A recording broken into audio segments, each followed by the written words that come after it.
Buenos días, qué enorme placer saludarles. Vamos a seguir avanzando en la semana productiva, una semana diferente. Estamos en semana de vacaciones, así que le invitamos a que se quede con nosotros. Vamos a tener una plática muy interesante con un representante de la sociedad, de organizaciones de la sociedad civil. De hecho, hay un antecedente bastante importante, es una convocatoria que hizo el presidente de la República a organizaciones de la sociedad civil, en la que estaba incluida, por supuesto, la organización del cual el director ejecutivo me ha invitado. Vamos a conocer la visión que se tiene del país, la coyuntura, algunas cosas que se están tratando en la Asamblea Legislativa que tienen que ver con reformas a el Código Procesal Penal, también el tema de las reformas constitucionales que ya también están prácticamente listas y en la ruta hacia el plazo fatal que se ha planteado para poder presentarlas al país, que es el 15 de septiembre. Así es que por favor le invito a que me acompañen al Foro TVM a discutir, a analizar las cosas como son. Desde los estudios de Televisión Migueleña, en San Salvador, esto es Foro TVM, donde se debaten las cosas como son. ¡Arrancamos!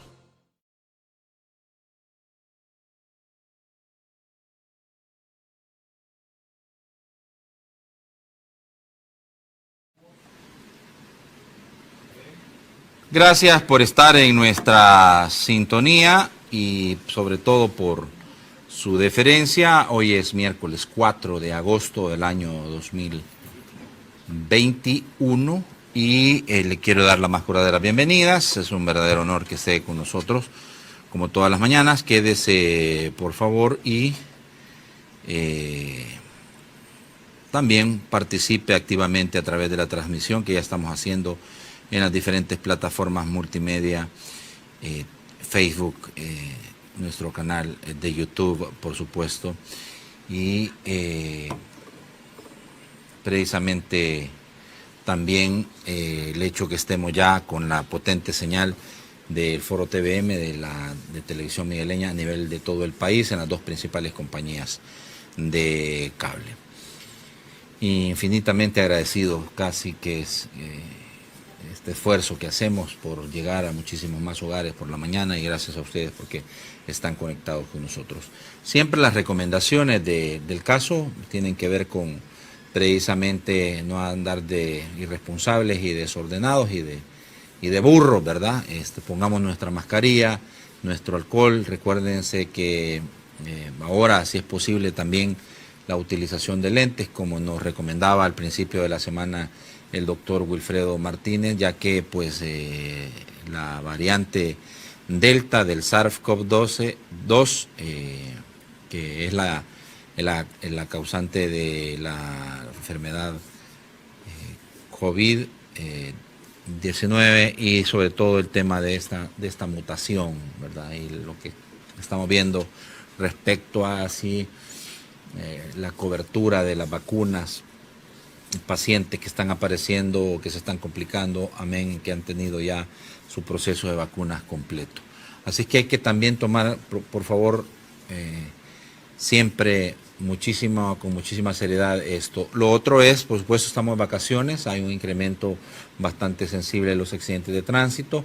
Como siempre, las capturas de personas que manejan en estado de ebriedad, borrachos, que andan de manera peligrosa conduciendo, también, pues muchos de ellos ya están detenidos y van a tener que pasar este periodo vacacional en la Bartolina, ¿verdad? Mientras llegue el proceso de su presentación, de su acusación formal ante los tribunales. Así que tengamos cuidado, por favor, no andemos haciendo lo que no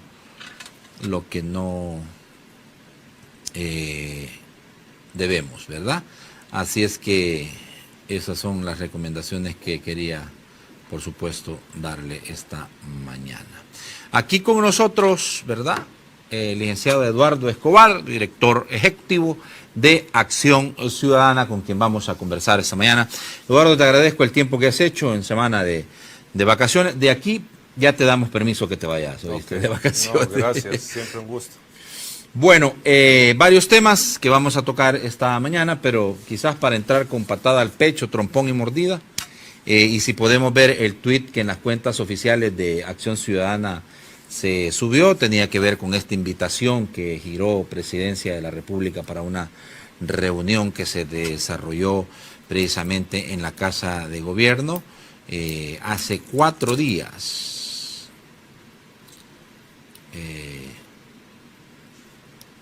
Vamos a ver.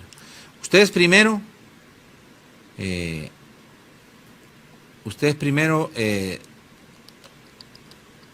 suben un tuit que por cierto está fijado, ¿verdad?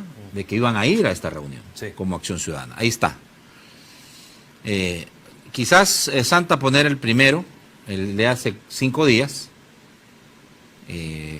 Hoy asistiremos a la convocatoria girada por el presidente de la República para sostener una reunión en Casa Presidencial.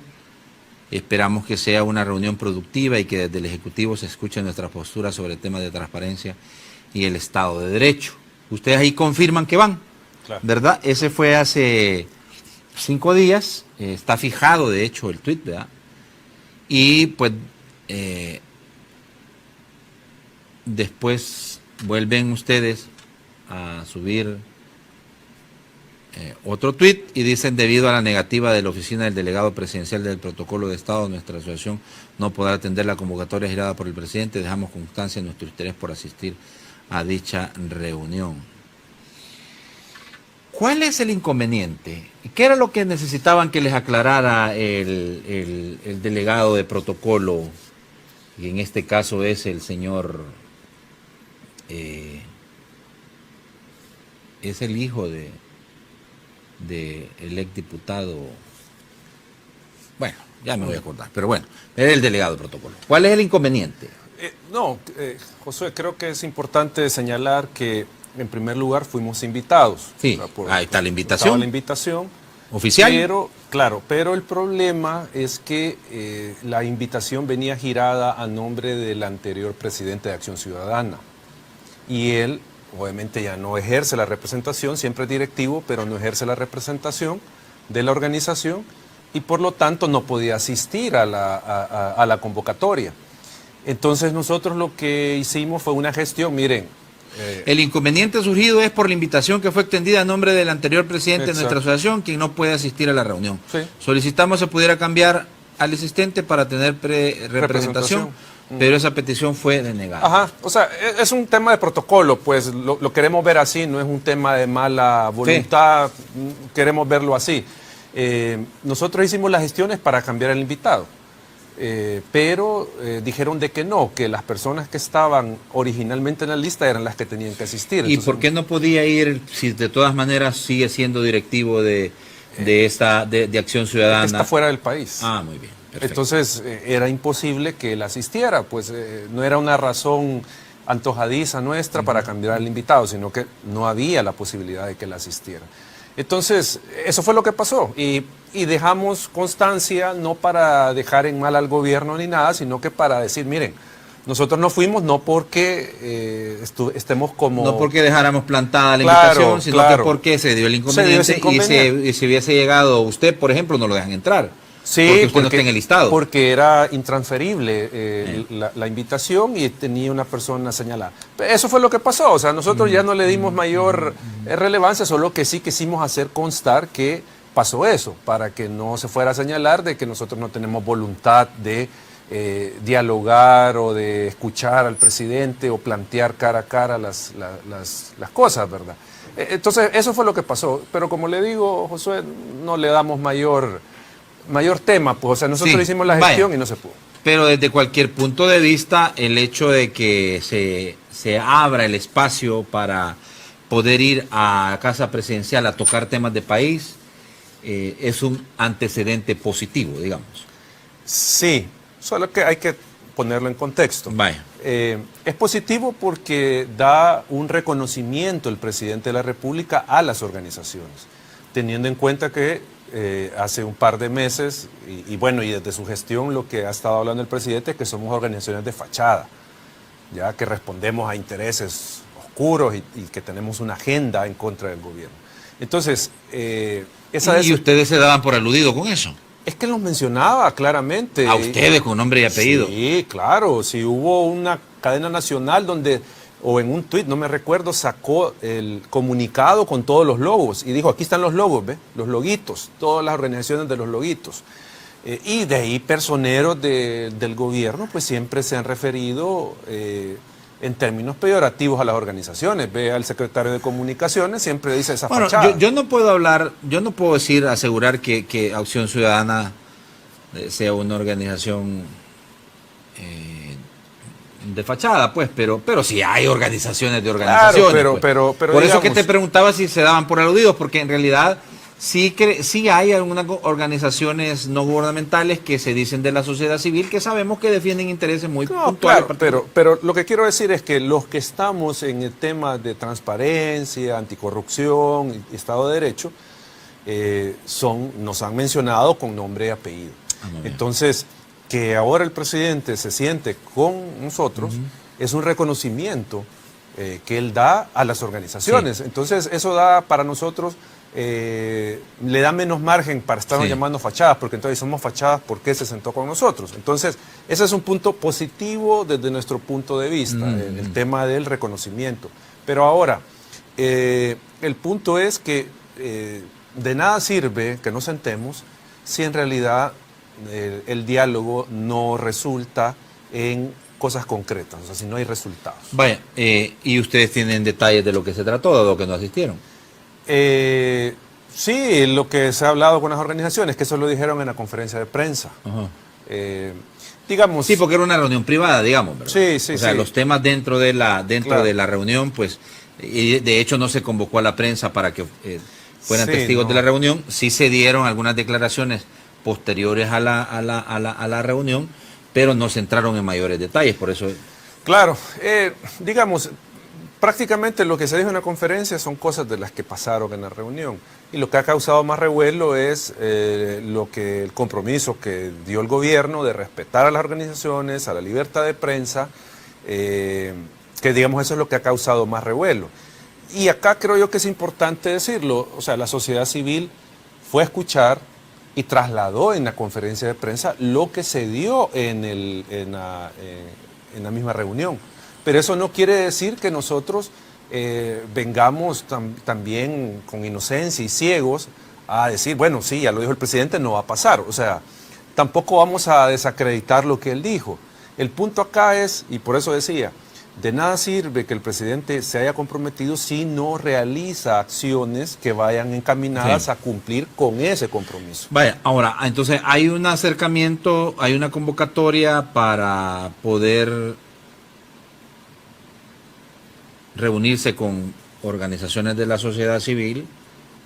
Hay un interés del gobierno de expresarles que quiere atender sus inquietudes, sus demandas, si se puede decir de esta manera,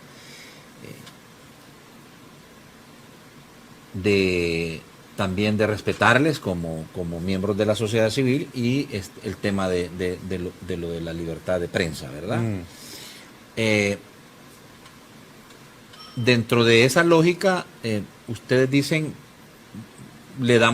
tomamos la palabra y damos el beneficio de la duda. Que tiene que comprobarse con acciones. Ajá, vaya. Pero evidentemente, Eduardo, cuando tú estás en un proceso como el que está en el país, que es una realidad clara, o sea, hay una presidencia de la República que emana de una decisión del pueblo salvadoreño porque el presidente Nayib Bukele fuera presidente de la República, desplazando al bipartidismo, Arena FMLN. Viene después la elección de alcaldes diputados, en donde mayormente el partido del presidente obtiene una cantidad abrumadora de diputados que pueden tomar decisiones por mayoría simple, mayoría calificada sin ninguna situación que les impida hacerlo. Entonces, ¿qué rol van a jugar ustedes como organizaciones de la sociedad civil? Voy al tema de que, o sea, ustedes pueden tener sus inquietudes, sus demandas, pero cuando entras en la lógica de un diálogo y esperas resultados, esperas también que ambas partes cedan. No llegas con tu agenda a imponerla, sino que entras en un proceso de negociación en el cual, bueno, hasta dónde es posible esto, hasta dónde es posible esto, para tratar de tener en la sociedad señales de trabajo en armonía. Sí, es que yo creo que aquí no se trata de que nosotros impongamos una agenda, ni tampoco que el presidente imponga una agenda. O sea, a las organizaciones, digo, no al país. O sea, el país tiene la legitimidad para establecer una agenda de trabajo. Por eso decía, todo. pero ustedes tienen una agenda, y ustedes han estado constantemente cuestionando, criticando al gobierno, han llegado al tema de decir que hay un proceso, golpe de Estado, han hablado de golpes de Estado, de autoritarismo, de cosas como esas, pues. Entonces, ha habido como un escenario en los que ustedes están diciendo cosas al gobierno, acusando al gobierno, el gobierno los acusa a ustedes, pero hoy se acercan. Entonces, en este punto en específico, ahí es donde verdaderamente se va a saber la madurez que puedan tener ambas partes para lograr lo que ustedes están señalando, ¿verdad? Por eso decía que aquí, digamos, el compromiso lo asumió el presidente, porque él nos convocó y él se comprometió a ciertas cosas. La reunión fue con el presidente. Fue con el presidente. Y él se comprometió a ciertas cosas. ¿A qué cosas se comprometió el presidente? Lo que decía, libertad de expresión, respetar a las organizaciones. Con el tema de corrupción y todo esto, no quiso entrar en mayores detalles, no se quiso evadir el tema o lo evadió. Pero digamos, esos dos puntos, ¿verdad? Esos dos puntos que fueron como los compromisos más relevantes que se dieron. Tal vez los amigos que asistieron pueden ampliar, pero digamos, esos fueron los dos compromisos más relevantes. Entonces, por eso digo, quien tiene en este momento, si lo queremos ver en lenguaje coloquial, la pelota en su cancha es el gobierno, no las organizaciones. ¿No? Las organizaciones cumplimos con asistir, escuchar y plantear nuestros puntos de vista. Quien se comprometió a ciertas cosas fue el presidente. Entonces nosotros tenemos como sociedad, como organizaciones de sociedad civil, que evaluar el cumplimiento de esas acciones.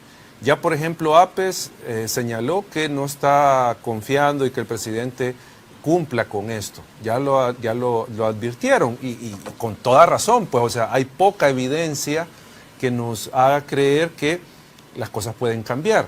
Pero ahí es donde entramos, ok, vamos a ver, vamos a darle un compás de espera si hay un cambio actitudinal del gobierno con la prensa. Vale, pero dejemos a un lado ahorita a la prensa. Pero hablemos con las organizaciones. Hablemos del tema de las organizaciones de la sociedad civil. Claro. Han habido señalamientos subidos de tono, Sí. algunos hasta irrespetuosos quizás, han habido personas que que no se puede decir pertenezcan a las organizaciones de la sociedad civil, pero en lo particular y como ciudadanos han tenido una constante de ataques y de conceptos irrespetuosos al gobierno y al presidente de la República. ¿Vale? Pero bueno, veamos. Entonces quiere decir que ustedes tampoco se comprometieron a nada. Nosotros planteamos, creo que hay que decir algo, nosotros no teníamos la agenda de la reunión, no sabíamos, más allá de alguna información que se nos compartió horas previas, de qué trataba la reunión. Entonces, y aparte la reunión fue convocada casi que con 24 horas de anticipación. Muy rápido. Entonces, es difícil que nosotros a ustedes les llega la invitación 24 horas. Sí, se llevó una carta donde se le expresó al presidente, y esa también está publicada, cuáles eran nuestros puntos de vista sobre los temas prioritarios. Obviamente, Josué, nosotros como organizaciones tenemos compromisos ya, no necesitamos comprometernos con el presidente. Nuestros compromisos son, si digamos, trabajamos temas medioambientales, por ejemplo, las organizaciones. Pero es que no me refiero a que ustedes deban de adoptar algún compromiso, pero sí de bajar un poco la calentura, ¿no? Pero es que, Josué, ¿bajar la calentura de qué? Si el gobierno quiere limitar el acceso a la información, quiere eliminarlo prácticamente. Ha tomado el instituto. Pero vaya, ahí no podemos bajarle el tono. Ese tema en particular se trató. Fueron los temas que no quiso entrar en detalles. Sí. en detalle. Sí. Vale, porque digo, ustedes tienen una postura respecto al tema de las reformas al Instituto de Acceso, a la ley de acceso a la información pública, por ejemplo, y ustedes señalan que se quiere limitar el derecho de la gente a la información pública. Así es. Pero eso es una postura que ustedes tienen. No, Josué, lean la ley, lean la ley. ¿Qué es lo que dice la ley de acceso a la información? La ley dice que las instituciones estatales están obligadas a tener cierta información a disposición de la gente, aunque no se le pida, que es la información oficiosa. ¿Qué información es esa? Contratos, gastos, ingresos, toda esa información básica de la institución. ¿Qué es lo que dice la reforma que quieren aprobar? Que esa información la pueden convertir en información reservada. O sea, a arbitrio de los funcionarios, el día de mañana, que por cierto, ojo, toda la información de uso de fondos en la pandemia está reservada. Prácticamente toda. No hay, cuando uno escucha a periodistas que han solicitado información, no hay información de vacunas, costos, etcétera, etcétera. Hay de todo lo que se quiera preguntar de la pandemia, no hay información. Hay una práctica sistemática del gobierno de reservar información. Entonces, junto con eso, ahora usted viene y dice, la información oficiosa puede ser catalogada como reservada, le da esa facultad la ley a las instituciones, entonces, ¿qué información va a estar disponible? Eso es cercenar el derecho, Josué, no hay otra forma de verlo, o sea, no es una opinión nuestra, sino que la reforma va encaminada. Digo, es que vaya, ¿por qué les digo que esta es una postura en lo individual de ustedes? Porque no ha habido una postura oficial del gobierno respecto a esas reformas. Pero si la reforma misma es la postura oficial, que quieren limitar la información. O sea, la reforma misma es la limitación. Porque puede venir una explicación gubernamental. Pero es que no hay forma de explicar eso, Josué. O sea, están casi claramente poniendo que toda la información oficiosa se puede convertir en información reservada. Y ahí queda el arbitrio del funcionario, que el día de mañana asesores ya no se dé la información, y esa es información pública, que ya no la den. Y vamos al instituto a buscar que entreguen la información, y es un instituto a favor del gobierno. Entonces, ¿qué significa eso? Es un cierre total de la información, pues, o sea, y eso no es postura, sino que es un hecho.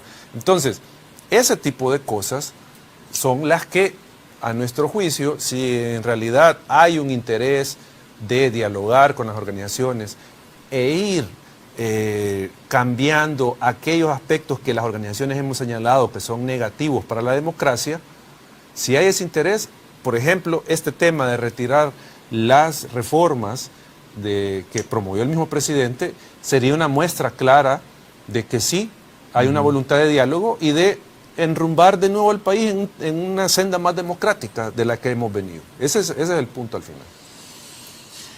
No es que ustedes quieren que se haga lo que ustedes dicen. No, es que las organizaciones... Es que mira, te voy a decir por qué, Eduardo. Es que yo vislumbro al futuro que en este momento no hay tierra fértil para eso. Van a venir una serie de decisiones gubernamentales que los van a colocar a ustedes en la postura de cuestionar, criticar y decir, y ahora pues no se está cumpliendo con lo que hablamos, no se está cumpliendo con lo que el gobierno se comprometió. Claro. Ahora, quiero preguntarte, ¿quedó abierto el espacio para más reuniones? Sí, se dio como digo, los que estuvieron en la reunión son los que pueden decir con las palabras exactas, pero se planteó que este era el inicio de un proceso. De consulta constante. De estar relacionándose presidencia con organizaciones. Pero como digo, más allá de que para algunos puede parecer positivo y para otros no, pero todo esto va a tener una continuidad si hay resultados, pues porque no podemos llegarnos a sentar con el presidente a tomar café solo por si no hay resultados. Es decir, ustedes si no ven resultados tampoco asistirían a futuras convocatorias. Es que habría que decidirlo en conjunto todas las organizaciones, pero desde nuestra particular opinión, pues obviamente no vamos a estar sentados si no tenemos resultados, porque el punto es tener resultados que signifiquen revertir algunas decisiones autoritarias, algunas decisiones que nos alejan del sistema democrático. Ese es el objetivo. ¿ya? No hay otro, pues. O sea, nosotros no ganamos nada con estar en una foto con el presidente, pues eso es absurdo pensar que por la foto. Pero, como digo, al final, si no hay, digamos, compromisos, una hoja de ruta clara de la reversión que debe haber en ciertos temas, pues, digo, es improductivo estar reunidos. Aquí es donde, pues, creo yo, verdaderamente, yo siento que el país necesita a todas las fuerzas vivas, ¿verdad? El país necesita a todos aquellos que forman parte de la sociedad. Ahora, yo he estado observando, Eduardo, y ustedes no se atribuyen o no se hacen cargo del hecho de ser una oposición al gobierno. Oposición política no. O sea, oposición política no. Sí. Pero sí son oposición. Vamos a aclarar eso porque lastimosamente hay voces que han tergiversado la naturaleza y el rol de las organizaciones de sociedad civil y les han asignado cosas que no son a la sociedad civil. Como por ejemplo. Como por ejemplo. ¿Quién? ¿Quién son esas voces? Me voy a omitir señalar personas en específico, pero hay un grupo de voces ahí que le dan un rol a la sociedad civil, a las organizaciones, que solo lo pueden jugar los partidos políticos, por ejemplo. Y ahí es cuando yo me refería a la oposición política. ¿Por qué no somos oposición política?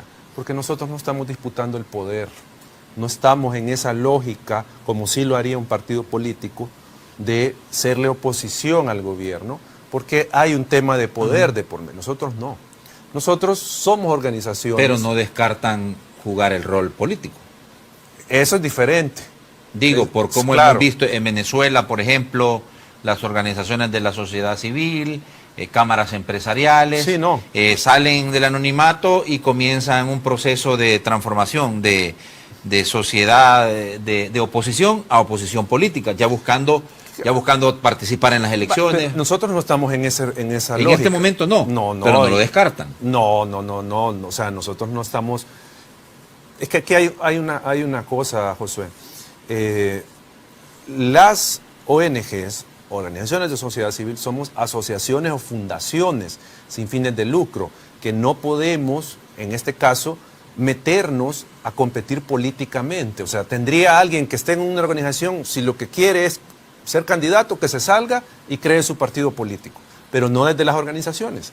Hay quienes han utilizado las organizaciones como plataforma política. Catapulta, sí. Y eso es lo indebido, por eso es lo que yo digo, que hay gente que ha mal utilizado las organizaciones.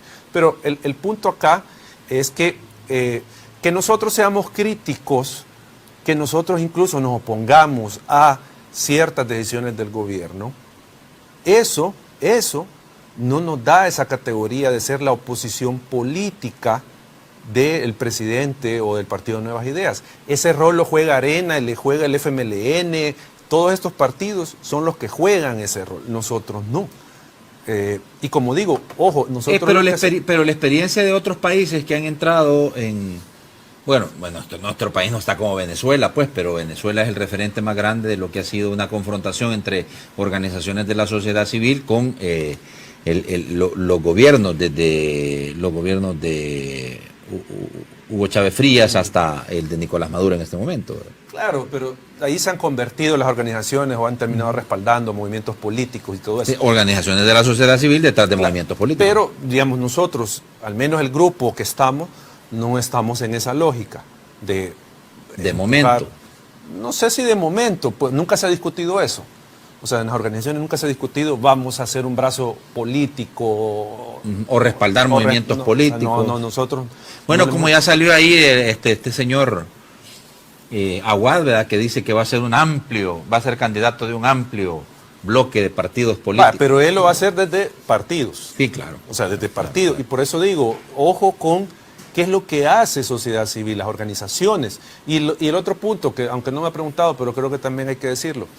Ojo, sociedad civil, las organizaciones no ejercemos representación popular. porque también esa es otra tergiversación del rol de las organizaciones. Pero yo los he escuchado, bueno, no a ustedes, ¿verdad? Pero sí a otras organizaciones, abrogarse que hablan Eso es equivocado. pero Sí. tú lo has escuchado. Sí, abrogarse porque, que claro, hablan en Pero eso es equivocado, Josué. O sea, no porque lo digan está correcto. No. Las organizaciones son grupos de ciudadanos que, valga la redundancia, se organizan para cumplir determinados fines. Que pero puede no ser pueden hablar pero no pueden hablar en representación, de la gente. Claro, no. Y estos fines que pueden ser cuidar el medio ambiente. Sí, y eso es importante lo que decís. Tienen legitimidad, son parte Claro. de la sociedad civil, pero no pueden abrogarse, hablar por todo el pueblo o por un... No, exacto. Eso no lo podemos hacer. Que si la gente se siente identificada con lo que hacemos y nos respalda, lo que eso es ustedes otra dicen, cosa. sí, claro. Pero digo, nosotros, digamos, la asociación puede tener fines que son de beneficio colectivo y eso nadie lo discute. Medio ambiente, democracia, Estado de Derecho, proteger los derechos de la niñez, de las mujeres, etcétera. ¿Ya? A esos fines respondemos, pero no hacemos representación, ¿ya? Y esto no es como alguien dice, que es zafada. No, es que no es zafada, sino que las organizaciones no tienen ese rol de ser representativos. Y quienes lo crean así, pues están equivocados con la finalidad de las organizaciones. Entonces, al final, Josué, yo creo que hay que tener bien en claro cuál es el rol de sociedad civil en una de las organizaciones de sociedad civil, en una coyuntura como la que tenemos actualmente en el país, y cuál es el posicionamiento de estas organizaciones ante el poder político y qué es lo que pueden hacer las organizaciones en esa situación. Bueno, creo que es importante lo que estableces porque precisamente creo que ahí hay una confusión, ¿verdad? Claro. Sobre todo porque algunos voceros de organizaciones, no estoy diciendo que Acción Ciudadana, pero sí otros voceros, aducen hablar en nombre de sectores de la sociedad o en nombre de grupos poblacionales, y tú estás aclarando que no es así, es incorrecto. Claro, puede haber, como digo, una identificación, por ejemplo, una organización medioambiental que llega y le da respaldo a una comunidad porque está siendo afectada por una construcción. Ellos están apoyando y pueden incluso ser voceros de las comunidades, pero eso no les da esa categoría de representantes de la población, pues, o sea, a eso es lo que quiero llegar. Y como digo, no es que las organizaciones estemos en el aire y no tengamos una vinculación con la sociedad y que nuestros fines no puedan ser de beneficio para la gente. Claro que son de beneficio para la gente en la mayoría de trabajo que se hace, pero como digo, hay que tener bien claro cuál es el rol de la sociedad civil con este tema de representación, porque solo algo breve, incluso en estricto sentido jurídico-político, los partidos no ejercen representación directamente, solo lo ejercen, hablando de términos políticos, estatal, quienes son diputados, por ejemplo. Sí. Ellos ejercen representación. Los partidos en el vehículo. Claro. Entonces, por eso digo, hay que tener eso en claro, Sí. de cuál es el rol. Ahora, Eduardo, siento que pues ustedes, particularmente en el caso de Acción Ciudadana, están viendo después de la reunión qué elementos se van a dar para juzgar si se están teniendo frutos de lo que se platicó con el presidente de la República en Casa Presidencial. Claro, no se ha discutido completamente con todas las organizaciones, digamos, cuál es esa agenda mínima, esos pasos mínimos, esas señales o acciones mínimas que debe tener el Ejecutivo para decir, ok, está cumpliendo con lo que dijo. Pero, digamos, a título personal, hay cosas que uno puede plantear. Por ejemplo, el tema de la reforma, de la ley de acceso a la información, por ejemplo. Eso ya es un punto que mostraría que se está cumpliendo lo que se ha dicho. El otro tema, pues con la prensa, porque va vinculado a esto, es el tema de parar este tipo de ataques en todo sentido, estigmatizaciones, confrontación con la prensa. Hemos visto a miembros de la Policía Nacional Civil con una mala actitud con la prensa incluso. Entonces, todo ese tipo de acciones son las que deben de comenzar a ser eliminadas. ¿Para qué? Para que podamos decir, bueno, sí hay buena voluntad, hay un interés en cumplir con esto. O sea, pero creo que estamos muy... Muy prematuro. Sí, para hablar de eso, porque todavía por la fecha en que se dio la reunión y la forma en que se dio, tenemos que, como organizaciones, plantear esa agenda mínima y qué contiene esa agenda mínima para decir, ok. Bueno, vamos a hacer la primera pausa, Santa. Quiero hablar con Eduardo el tema de las reformas al Código Procesal Penal para que los delitos de corrupción no prescriban. El tema de denominar esta modificación como de orden público, basados en la Constitución de la República, y más adelante, por supuesto, vamos a hablar con Eduardo también del tema de las reformas constitucionales en las que está trabajando el vicepresidente de la República, Félix Ulloa, y que tiene como plazo fatal el 15 de septiembre para poder ser presentadas al pueblo salvadoreño, a la opinión pública, a la sociedad, para que puedan conocerlas. Y que ha generado un poco de polémica, por supuesto. Ya regresamos, no nos cambie.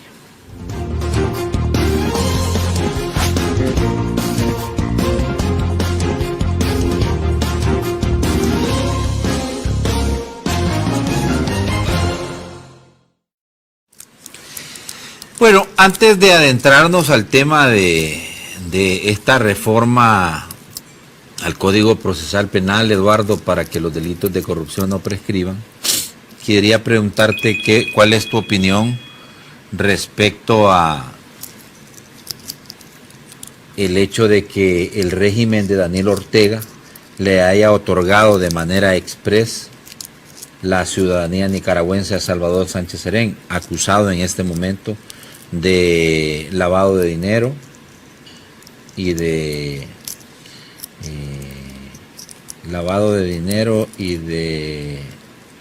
el otro delito es, bueno, particularmente lavado de dinero, el tema de sobresueldo. ¿Cuál es tu opinión? Bueno, en primer lugar es una decisión soberana de Nicaragua, pues, o sea, ellos deciden a quién convierten nacional o no, ¿verdad? Lo curioso es que todos están agarrando para allá, ¿verdad? Sí, no, o sea, no, primero eso, o sea, es una decisión soberana, pues, claro, cada quien, claro, cada país decide a quién hace nacional y a quién no, y bajo qué condiciones. Pero obviamente es lamentable, pues, que se esté dando esta situación. O sea, ¿por qué? Porque al final lo que está promoviendo, y no se puede esperar otra cosa del régimen de Nicaragua, promover la impunidad, al final. Si el expresidente Salvador Sánchez Serén tiene alguna responsabilidad por el tema de sobresueldo, pues que enfrente la justicia, ¿verdad? Y que sean los tribunales los que decidan si es o no responsable. Pero esto es obviamente fomentar la impunidad. O sea, yo creo que no hay más que decir, pues, o sea, es eso, fomentar la impunidad, que no pueda ser juzgado y estar resguardado en Nicaragua, pues.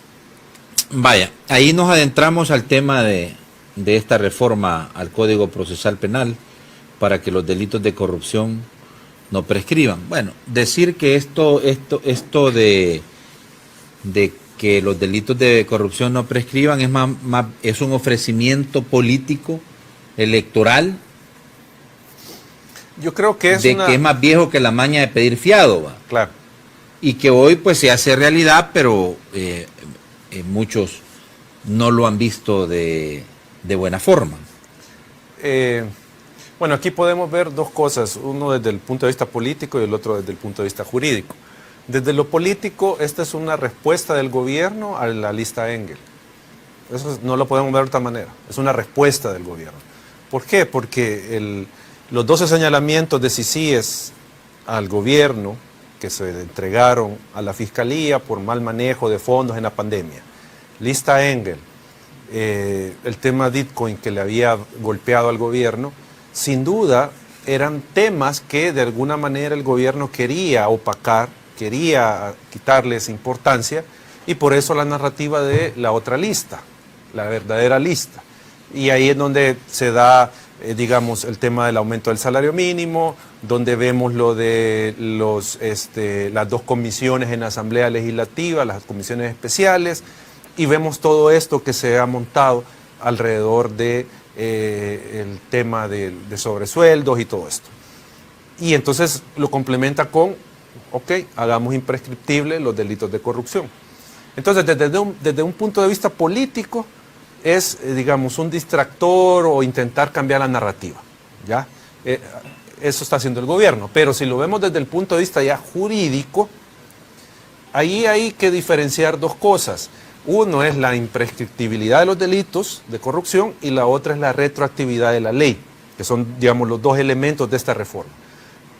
La mayoría de organizaciones, o casi todas, no podemos estar en contra de que los delitos de corrupción no prescriban. Es decir, que los delitos de corrupción se puedan juzgar, si se comete hoy, se puede juzgar en 10, 15, 20, 30 años. No haya plazo para juzgar. O sea, ustedes de acuerdo en que la corrupción de aquí en adelante se persiga y no prescriba, exacto, pero la de atrás no. No, ojo. Esa es, digamos, con la prescripción. Con el tema de la retroactividad, nosotros ahí tenemos el señalamiento por un tema constitucional, no por un tema de que queremos proteger a alguien o algo por el estilo, porque muchas veces eso es lo que se dice, es que ustedes quieren proteger la corrupción. No, hay normas constitucionales, hay disposiciones constitucionales que chocan con esta propuesta del Ejecutivo. Y entonces recordemos que la Constitución es la que debe prevalecer, no la ley. ¿Y cuáles son? Si yo cometo en este momento un delito, o mejor dicho, yo ejerzo una conducta X en este momento, esa conducta debe estar tipificada, debe estar establecida que es un delito antes de que yo la ejecute, ¿ya? Si está determinada como un delito, entonces, ok, puede ser juzgada mi conducta como delictiva, un delito. Pero también debe de estar configurado previamente un tribunal que va a conocer de ese delito y deben de estar las reglas de juzgamiento de ese delito. Tiene que tener una pena, tiene que tener hasta dónde es que se puede perseguir o cuándo ya no se puede perseguir, ¿sí? Entonces, ¿qué es lo que dice la Constitución? Que la persona que haya cometido un delito debe ser juzgada conforme a las leyes establecidas previamente a que cometiera el delito, ¿ya? Entonces, ¿qué es lo que están haciendo ahora? Están cambiando las reglas con las que van a juzgar actos que se cometieron hace 30, 40 años. Y eso no está permitido por la Constitución. O sea, y aquí, como digo, aclaro, no es que yo esté queriendo salvar a Arena o el FMLN, nada de eso. Vaya, lo que pasa, Eduardo, es que es bien difícil el terreno en el que estás entrando, dado que eso no, creo yo, lo comprenda tal cual tú lo estableces la ciudadanía. Tal vez lo voy a decir más. Cuando se comete un delito, deben de estar todas las reglas claras de cómo se va a juzgar a esa persona, ¿ya? Tiene que estar escrito antes en la ley. Si eso no está, sí, entonces se viola un derecho, se viola el debido proceso, se viola la Constitución. Sí, artículo 21 de la Constitución.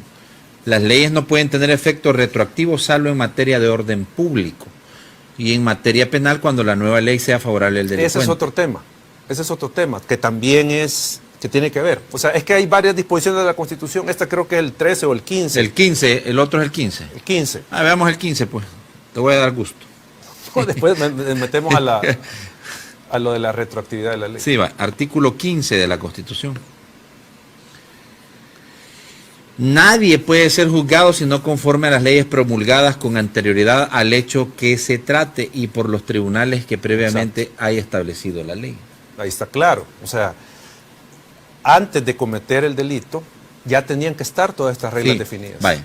Entonces ahí pero el 21 ya hace una salvedad. Exacto. Pero, ojo, la materia, lo que dice la Constitución es, la ley siempre tiene que regir a futuro. Tiene que regular a futuro las conductas, no hacia atrás, excepto en dos casos. Dice, cuando sea de orden público la ley... Vamos al 21, las leyes no pueden tener efecto retroactivo salvo en materia de orden público y en materia penal cuando la nueva ley sea favorable al delincuente. Claro. La Corte Suprema de Justicia tendrá siempre la facultad para determinar dentro de su competencia si una ley es o no de orden público. que yo platicaba el viernes en radio con el asesor jurídico de la presidencia, el licenciado Javier Argueta. Y él me decía, no es de orden público que se persiga la corrupción. Sí, es de orden público. Entonces, si es de orden público, ¿por qué no lo vamos a hacer retroactivo? Vale. Es que viene el punto. La Constitución tiene dos excepciones. Dice, materia de orden público. Pero cuando se trata de materia penal, que es de orden público, establece otra excepción más, que dice, tiene que ser favorable al reo. ¿Ya? ¿Es materia penal la que están modificando? Sí. Es materia penal.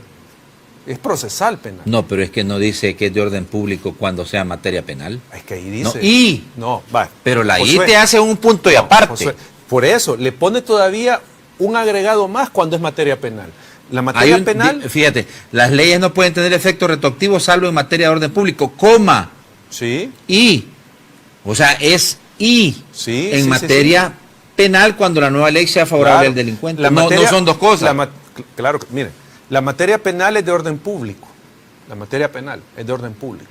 Pero dice la Constitución que además cuando se trate de materia penal debe de ser favorable al reo para que sea retroactivo. O sea, no basta con que sea de orden público en materia penal, sino que debe ser favorable al reo. Ahí es donde falla el análisis y el planteamiento del gobierno. ¿Por qué? Porque estamos hablando de una materia penal. Entonces, tendría que tener el elemento de ser más favorable al reo. Ese es el punto. O sea, y como digo, es un debate jurídico el que sustenta la negativa o el señalamiento de algunas organizaciones sobre la retroactividad. No se trata de defender a nadie. Yo he dicho, bueno, vean si se les puede aplicar extinción de dominio, pues, o sea, al final, ¿verdad? Si hay algo que perseguir y se tiene que recuperar, apliquen la extinción de dominio, pero partiendo de la Constitución, no le es aplicable el tema de la retroactividad. O sea, para mí no, pero es por el tema constitucional, no es por, como insisto, no es por estar defendiendo a nadie, sino que es la norma, es la regla. Simplemente es eso. Vaya, entonces tú estás diciendo no se puede perseguir en materia penal la corrupción hacia atrás Por la regla constitucional. por la regla constitucional, pero eso no inhibe a las autoridades a aplicar otros mecanismos Claro. para poder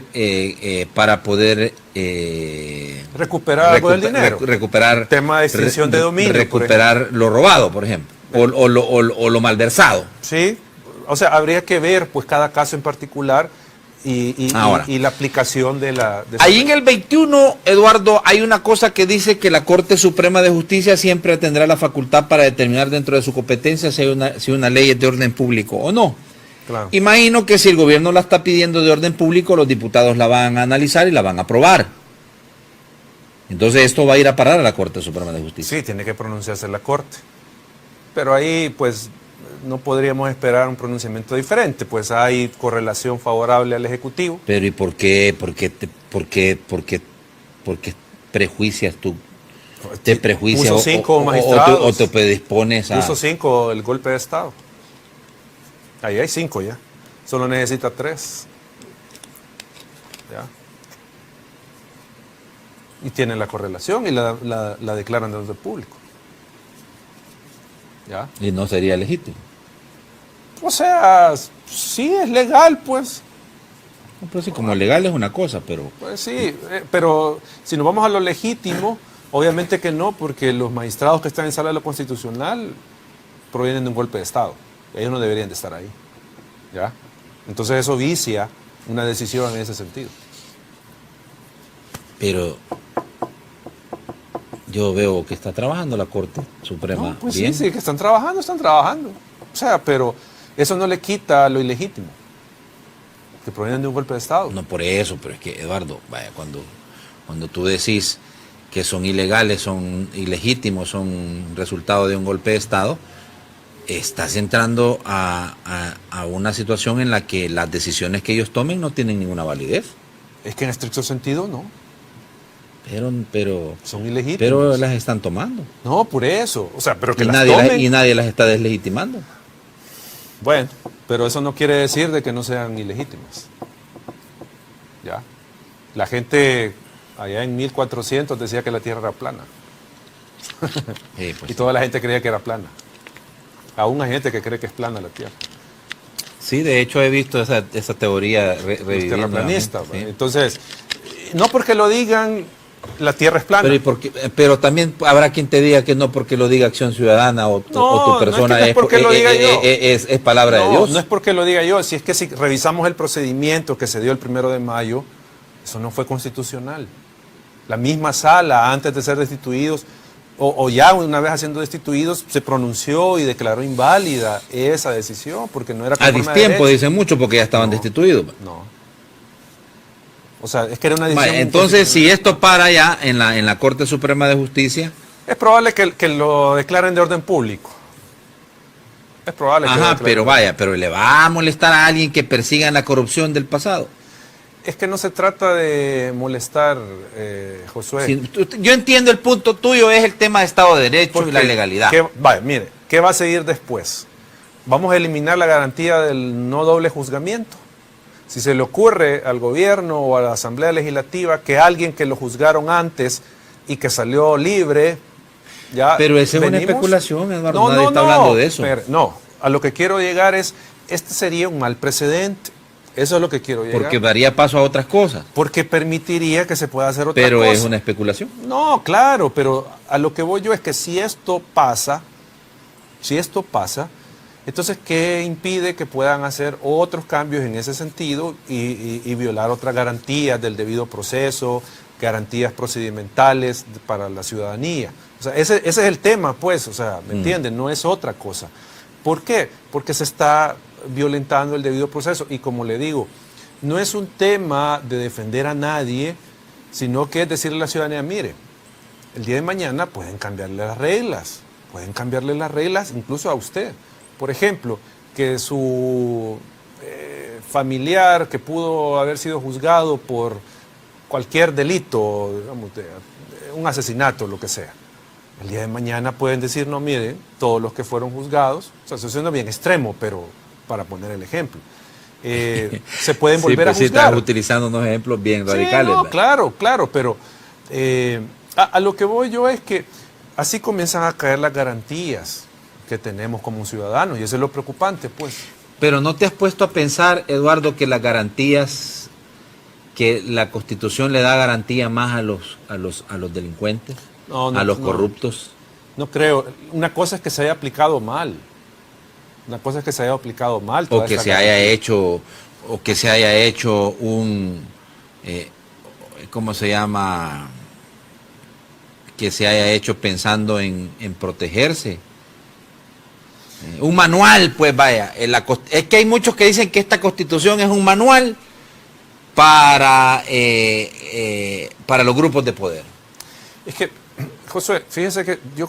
Hablan de cómo nació esta Constitución, la historia de la Constitución, Roberto Dabuizón, el fundador de Arena, de ahí la constituyente y todo lo que la Constitución implicó. Es que la cosa, Josué, creo que tiene que ver más cómo se aplique y cómo se entienda la Constitución. Por ejemplo, uno podría decir, bueno, hasta antes de 2009, con alguna excepción, Sala de lo Constitucional no había jugado el rol que tenía según la Constitución. Y llegaron unos magistrados que le dieron otro cariz a la Sala de lo Constitucional. Entonces, el problema era la estructura constitucional, legal de la Sala, o era de que no se le había dado en realidad, digamos, no se había hecho viva a la Sala de lo Constitucional. ¿Ya? Entonces lo mismo acá. Yo creo que el punto no es que la Constitución en sí pueda estar diseñada para proteger a nadie que sea, digamos, delincuente, sino que el punto es cómo se aplica esa Constitución. Y ese ha sido el mayor problema que hemos tenido desde la firma de los acuerdos de paz y la seguimos manteniendo ahora. El tema de que no se aplica bien la Constitución. Ese es el tema, no se aplica bien. No hay otro tema. No se aplica bien. ¿Y cómo comienza eso que no se aplica bien? Se eligen a funcionarios afines al gobierno o afines a los partidos. Entonces, ¿usted cómo va a aplicar correctamente la Constitución si usted está poniendo a sus funcionarios afines? Porque eso no lo dice la Constitución, es tu argumento. Pues sí. Entonces, ¿cómo le va a funcionar esa Constitución al pueblo si al final los partidos, los gobernantes ponen a gente afín que no llegan a hacer su rol como lo manda la Constitución, no llegan a cumplir las leyes? Entonces no va a funcionar. Y eso es lo que ha pasado. Y sigue pasando. Ese es el problema, no tanto en sí la Constitución. Muy bien. Desde mi punto de vista. Bueno, vámonos a la pausa, pues vamos a hablar de un tema no menos importante y tampoco no menos espinoso, es el tema de las reformas constitucionales, el tema de la consulta ciudadana, llámese plebiscito o referéndum, para poder tener no una democracia representativa. En este momento tenemos una democracia representativa, sino pasar a otro tipo de mecanismos que permitan poder que la población tenga mayores posibilidades de opinar respecto a las grandes decisiones que se toman en el país. Ya regresamos.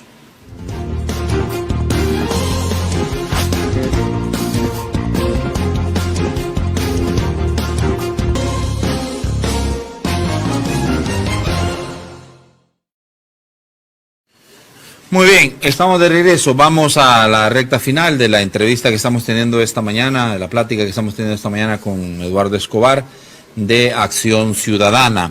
Vaya, vamos a meternos ahora al tema de las reformas constitucionales. Eduardo, el plazo fatal para presentarlas a la sociedad, al pueblo, a la población es el 15 de septiembre. Pero ya se ha comenzado a hablar de algunas cosas. De hecho, se ha planteado una reforma de más del 70% de esta Constitución. Hay una cosa que es importante. El tema de las consultas ciudadanas. Eso genera un poco de polémica, pero el vicepresidente de la República salió a explicar que se debe de seguir el mecanismo que plantea la Constitución para poder impulsar lo que pudiera hacer a futuro un mecanismo de consulta a la ciudadanía, llámese referéndum o plebiscito, que es precisamente que se haga la reforma, se incluye en la Constitución, pero que esta reforma debe ser ratificada por la siguiente Asamblea Legislativa. ¿Cómo están viendo ustedes este tema de la reforma? Bueno, en general, con el tema de la reforma, lo que nosotros objetamos es que es un poder constituido el que está promoviendo una reforma constitucional, pese a que no tiene la potestad para promover una reforma constitucional. Estamos hablando del presidente, pues, o sea, es un poder constituido quien la está promoviendo.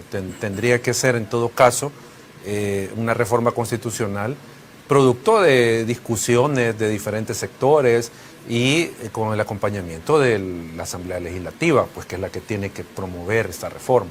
Eso en primer lugar. O sea, ¿y por qué lo decimos? Porque acá al final lo que puede provocarse es una constitución a mi medida, ¿sí? Como un traje a mi medida. Eso es lo que ya se ha advertido que puede estar detrás de este proceso de reforma que inició el gobierno. Y esto enmarcado precisamente en la narrativa que ha hecho el gobierno de el cambio de historia, ¿verdad? Una nueva historia, borrar lo anterior, refundar la república. O sea, esa narrativa está acompañando este tema de la reforma constitucional. Pero como decimos, la Constitución hay que verificar si es necesario que se reforme. Eso es un análisis que hay que hacer. A nuestro juicio, más allá de algunos temas muy puntuales que habría que revisar de la Constitución, pero creemos que en general no debería de reformarse, sino que hay otros mecanismos para ampliar el alcance de los derechos y de las disposiciones constitucionales. ¿Y cuáles son estos mecanismos? La ley, por ejemplo, emitir leyes que amplíen los derechos, por ejemplo, a efecto de evitar una reforma de la Constitución. Y la otra, lo que ya se ha advertido, los tribunales constitucionales, la Sala de lo Constitucional amplía el tema del alcance de los derechos. Entonces, creemos que hay vías para, digamos, hacer ese cambio constitucional sin tocar el texto de la Constitución, teniendo en cuenta, pues eso, quién lo está promoviendo y con qué objetivos se está promoviendo la reforma. Ahora, en cuanto a este mecanismo que se está proponiendo, según las declaraciones del del vicepresidente de la República, de que sea la ciudadanía la que termine aprobando una reforma constitucional, a nuestro juicio abre un peligroso camino, y es de que una asamblea, una correlación legislativa coyuntural que se pueda formar de cualquier manera y en un momento dado, tenga la capacidad de aprobar la primera etapa de la reforma y luego, obviamente, por una campaña electoral, hacerle creer a la ciudadanía que esa reforma es necesaria para que la ciudadanía la apoye y la vote. O sea, se abre ese espacio para que se pueda cambiar de forma más fácil la Constitución y estarla cambiando cada cierto tiempo. Ahora, Eduardo, ¿hay alguna posibilidad de hacer este procedimiento más corto? Que no sea aplicando el manual Dauisson, que le llaman. El manual Dauisson es la Constitución de esta, que plantea que esta asamblea deba de aprobar y la otra deba de ratificar. O sea, en el caso particular de la consulta ciudadana, se ha comenzado a decir que puede ser vía los municipios, la consulta en los municipios. No tiene nada que ver. O sea, es que aquí hay que ver que van a buscar la forma de cómo saltarse la regla de la reforma. ¿Ya? No tiene nada que ver el tema municipal acá con la reforma a la Constitución. ¿Por qué? Porque los mecanismos de participación ciudadana a nivel municipal son para atender asuntos del municipio, no asuntos nacionales. Eso en primer lugar. O sea, no podemos pensar que porque los 260 municipios hagan una consulta, eso les faculta para reformar la Constitución. O sea, eso es un argumento muy, jalado de los pelos. No tiene nada que ver a nivel municipal con la reforma constitucional, porque primero son figuras que se aplican a diferentes ámbitos, son autoridades diferentes las que las llevan adelante, tienen objetivos diferentes. Entonces, constitucionalmente, apegándonos a la Constitución, no hay otra forma de reformarla que por esta vía. Esta asamblea aprueba el acuerdo, la siguiente lo ratifica. O sea, no hay otra forma. Pero si queremos violar la Constitución, pues lo pueden hacer de cualquier otra manera y lo aprueban y lo tienen listo. Así como hicieron con la destitución de los magistrados. Pero digo, si se apegan a lo que dice la Constitución y por lo que decía el vicepresidente van a respetar eso, pues bueno, esto estaría en vigencia después de 2024, la reforma. Sí. Bueno, es lo que ha dicho el señor vicepresidente de la República. También se está planteando... tú ya dejaste claro que no hay otro mecanismo que no sea el que se establece en la Constitución. Pues sí. Una asamblea reforma y la otra ratifica, ¿verdad? Se está planteando 6 años, extender a 6 años el periodo presidencial. Bueno, mantener a los alcaldes y diputados en 3 y solo extender a 6 años el periodo presidencial.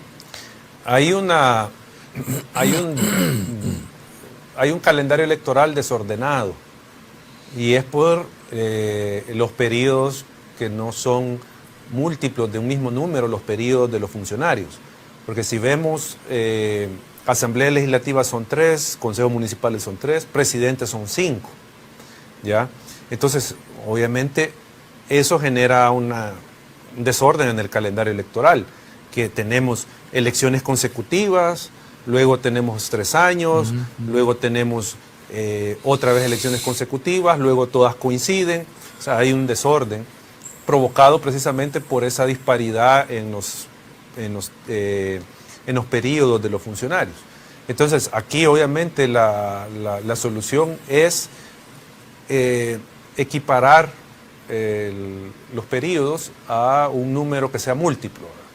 Y en este caso, pues lo que han dicho es, hagamos a 6 al presidente para que teóricamente se logre que cada 3 años haya una elección y ya no tengamos este desorden.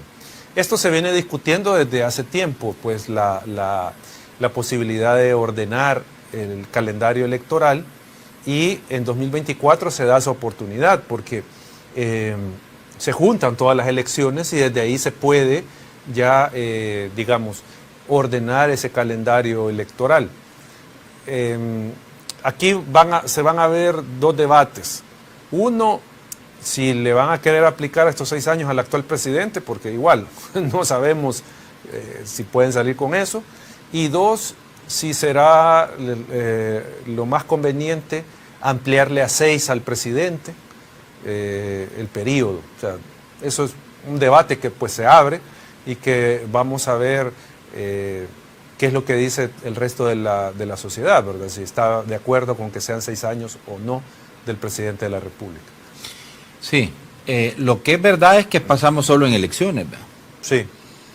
Este país no respira y hay un gasto bastante grande en concepto de organización de elecciones. Claro. Eso es parte de la discusión, ¿verdad? El gasto que hay, pero el tema, la estabilidad política, ¿verdad? O sea, ese es otro de los elementos que se ven afectados con un calendario electoral que está constantemente dándonos elecciones. Como digo, en principio, ordenar el calendario electoral pues es lo adecuado. Como digo, habrá que ver si los 6 años para el presidente es lo mejor, si no había que pensar otro término, otro plazo para el presidente, y subir a Asamblea Legislativa, por ejemplo, no sé. O sea, habría que entrarle al análisis, que creo que se podrá hacer ya una vez se tenga el texto de las reformas, porque ese es otro de los puntos, pues se desconoce qué es lo que han trabajado y qué es lo que se va a plantear desde el Ejecutivo con este tema de la reforma constitucional. Vaya, pero ¿cuál es la postura de tu persona como vocero de Acción Ciudadana? ¿Es necesaria esta cantidad de reformas? Porque prácticamente, algunos dicen, es prácticamente reformar casi que toda la Constitución. ¿Necesitamos hacer estos cambios? ¿Necesitamos hacer estas modificaciones en la Constitución?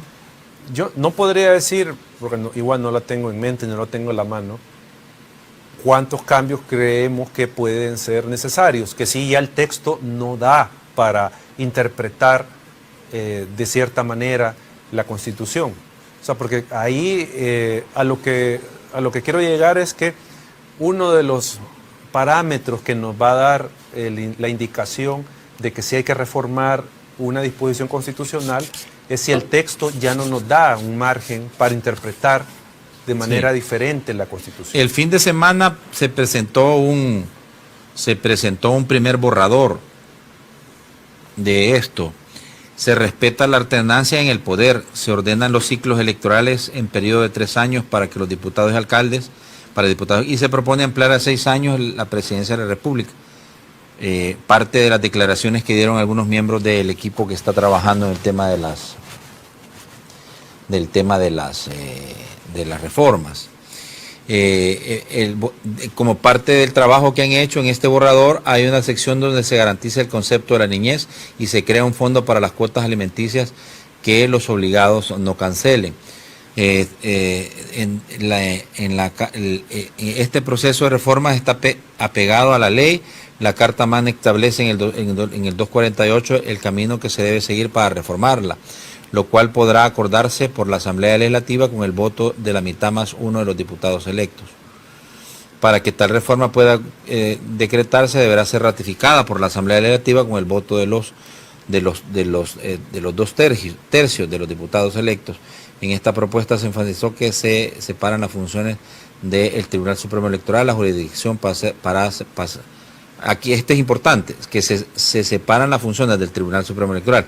La jurisdiccional pasará a ser parte de la Corte Suprema de Justicia y el área administrativa a la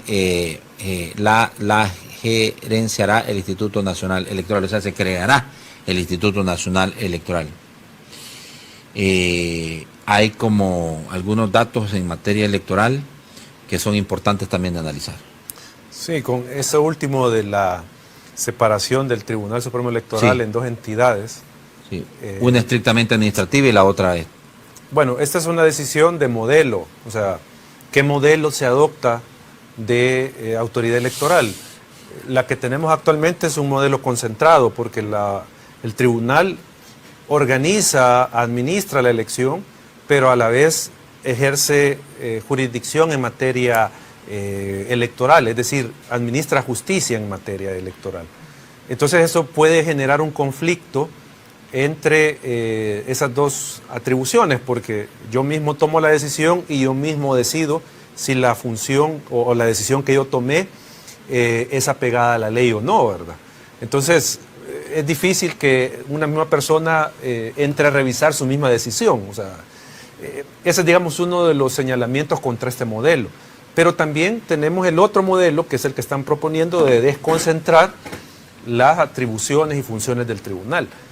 Un ente jurisdiccional, uno que administre justicia y el otro que organice.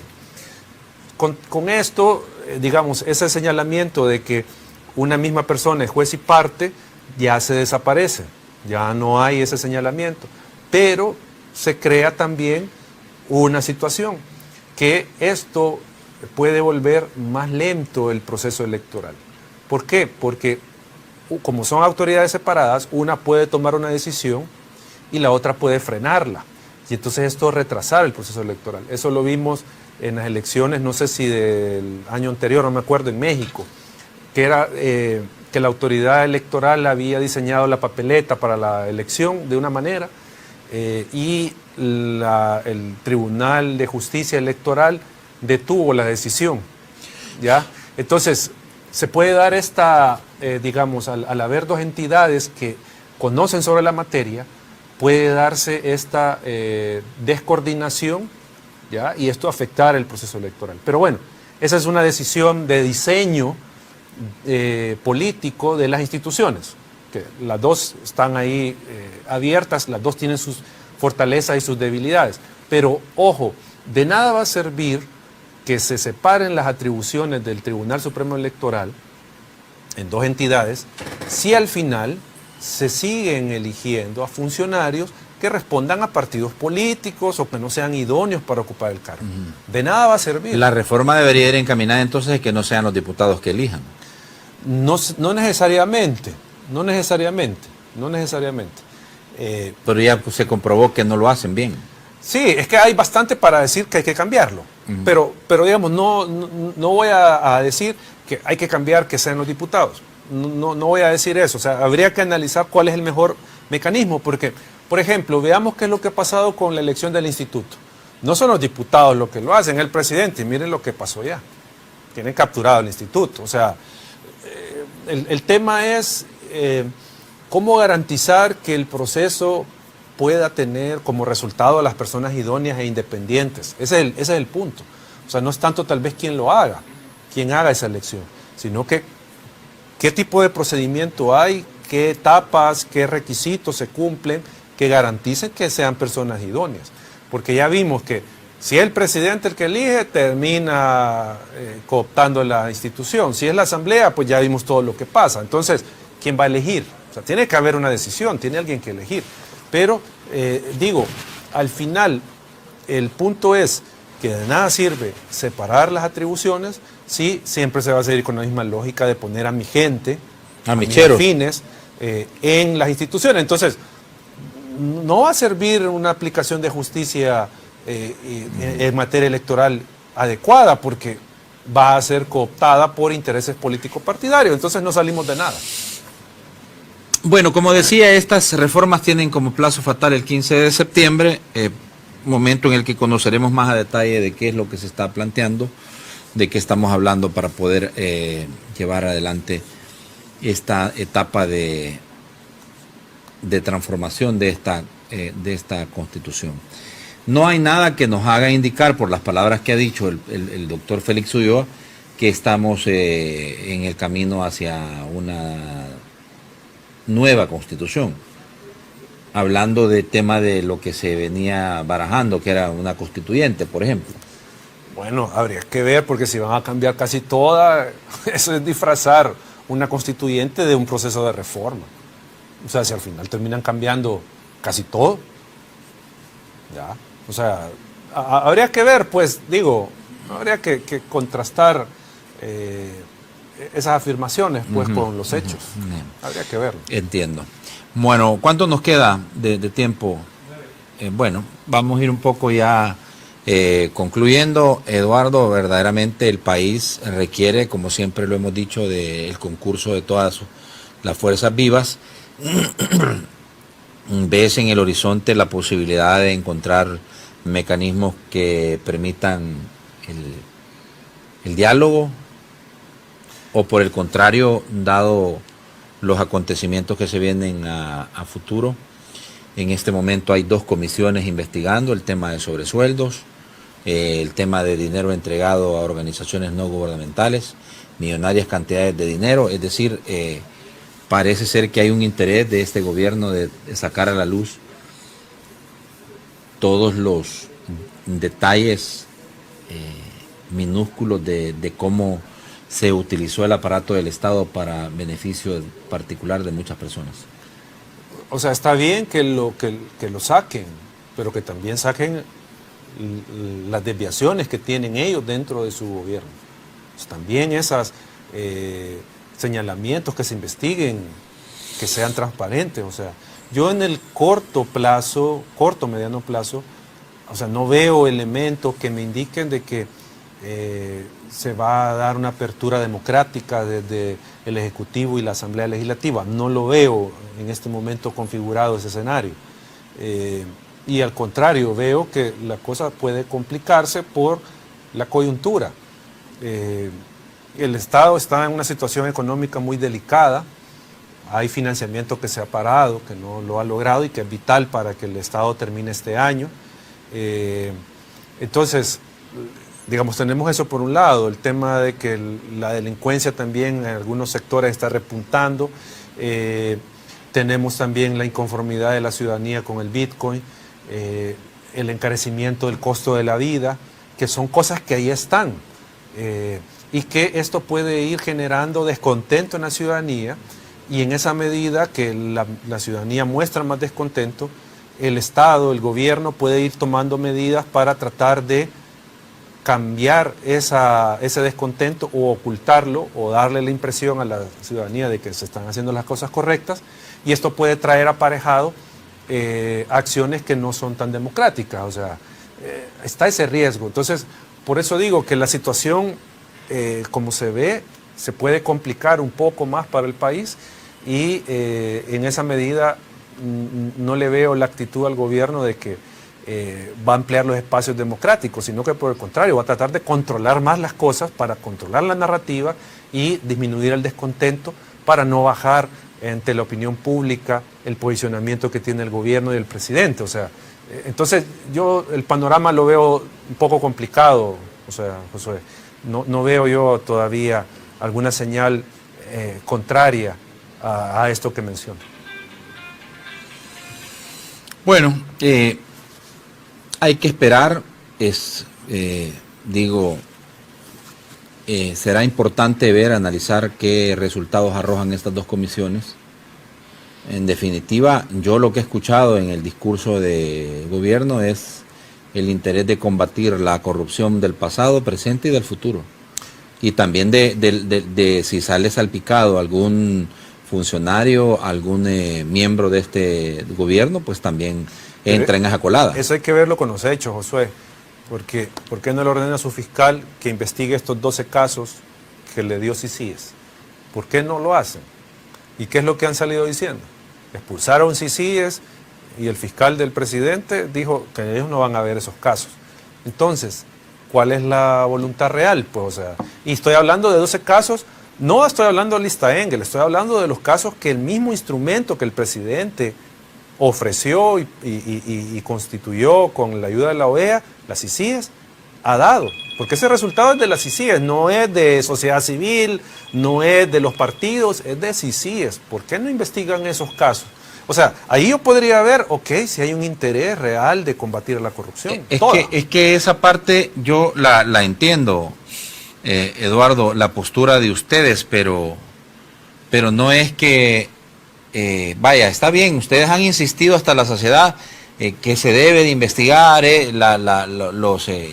las denuncias, que se deben de investigar los elementos que plantean que se debe de saber en qué se invirtió el dinero, por ejemplo, que se utilizó en la pandemia, que es de donde se desprenden mayormente los 12 casos de los que ustedes hablan.